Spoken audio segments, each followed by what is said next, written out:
I started from the question of how come some people enjoy other people's suffering so that it makes violence enjoyable, so that people find it heroic to punish people that they judge as bad.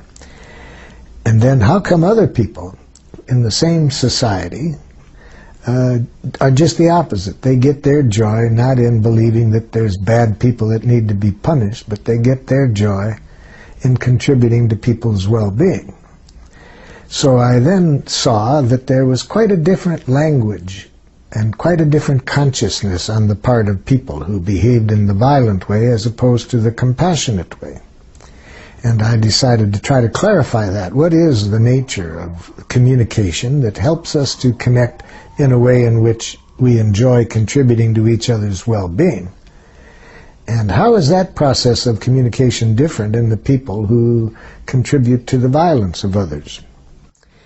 Then, after I developed nonviolent communication, which is the language and the power usage that I saw contributing to compassionate interaction, I then wondered, where the heck did we ever learn this other approach? So then I got interested in where did it all begin, where we learned a way of thinking and communicating that contributes to violence on our planet.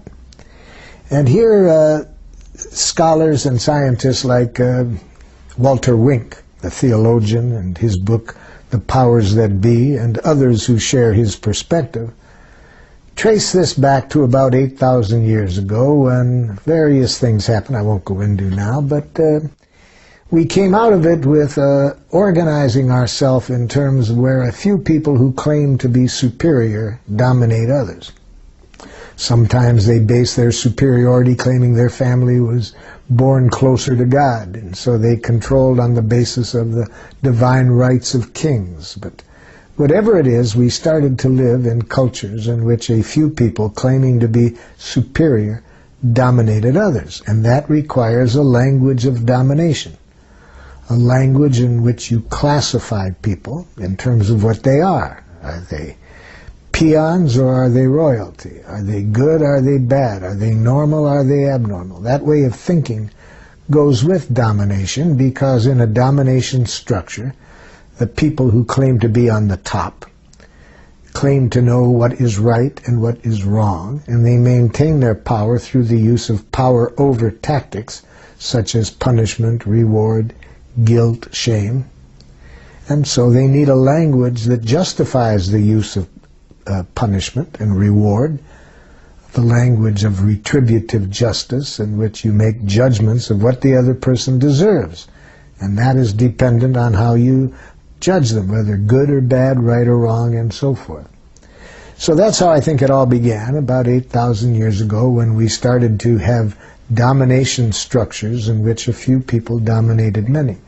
Before that, when we were more in the hunter-gatherer style of society, people that I trust in their studies anthropologically tell me we didn't have violence in the rate that we have since. So nonviolent communication now tries to get us back to what I think is a more natural way of communicating. So I think where we've gotten is an evolutionary snag, where we've gotten stuck on the basis of some unfortunate learning over 8,000 years. And nonviolent communication helps us come back to life, back to a more natural way of living, where our evaluations are on the basis of how needs are served. Are we meeting our needs and the needs of others, rather than who is what? Who's right, who's wrong, who's good and who's bad? No.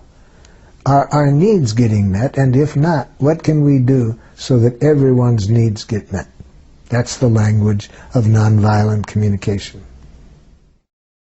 Our training is based on the assumption that the kind of beliefs and judgments that people have that lead them to dehumanize one another and to deny each other's rights, that language, we think, is a distortion of need language. That people are trying to say is that our needs are in danger. Some of our needs are in danger.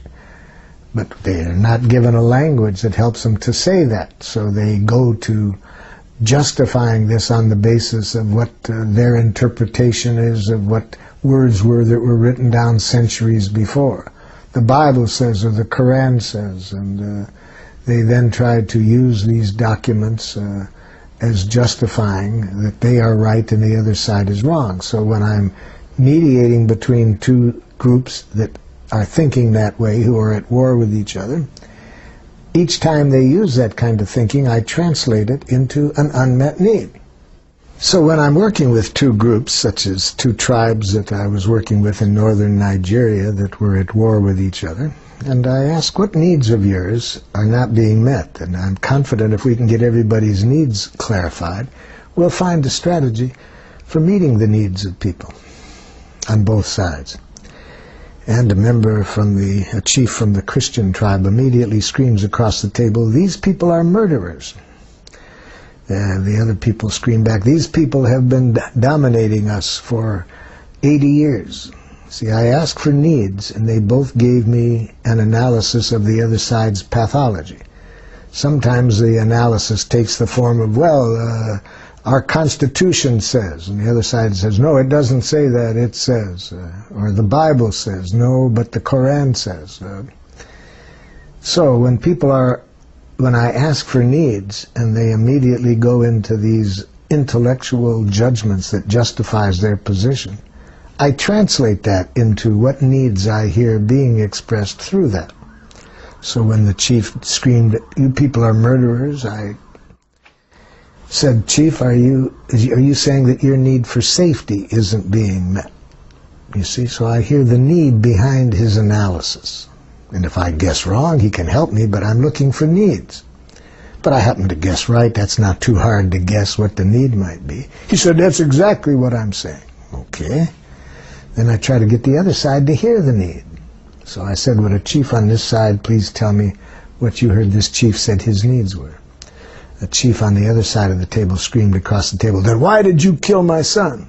You see, I had been told ahead of time that 3 people in the room knew that somebody who had killed a member of their family was in the group.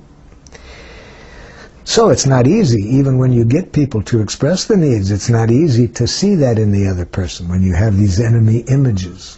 So I had to work hard to get the chief from the second side to just hear that. Just tell me, Chief, what do you hear him saying?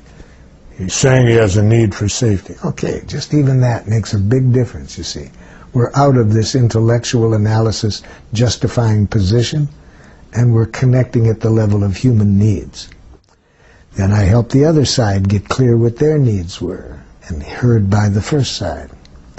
At that point, one of the chiefs that hadn't said anything jumped up and said, "If we know how to speak this way, we don't have to kill each other." You see, it didn't take long, even in this culture, for this one chief at least, to see that if you can just talk about your needs and not into this analysis of who's right, who's wrong, we can solve anything. So we not only have to get one side to say clearly what's alive in them, what needs of yours are not getting met, then I have to get the other side to connect with that. And that's not easy, even if it's a simple message, because if the other side's brain has been programmed to be diagnosing the pathology in this person, even if I've said, this person says he has a need for safety, I had to ask that person at least 3 or 4 times to repeat it back after I repeated it, because his first reaction is, "And why did you kill my son?" And then the next one was, "You can't trust these people. They'll say anything." And then it took a while before I could give him the understanding he needed to be able to just hear the simple phrase, a man said he has a need for safety that isn't being met by the way some of the conflicts are being dealt with. Whew, that took a lot of work just to get that far, but once I got there. So the empathy is the second party seeing this other person's humanness. And the way we see the humanness is by seeing the needs without these enemy images clouding that. It's not easy to do that. It requires full presence to what is alive in this other person.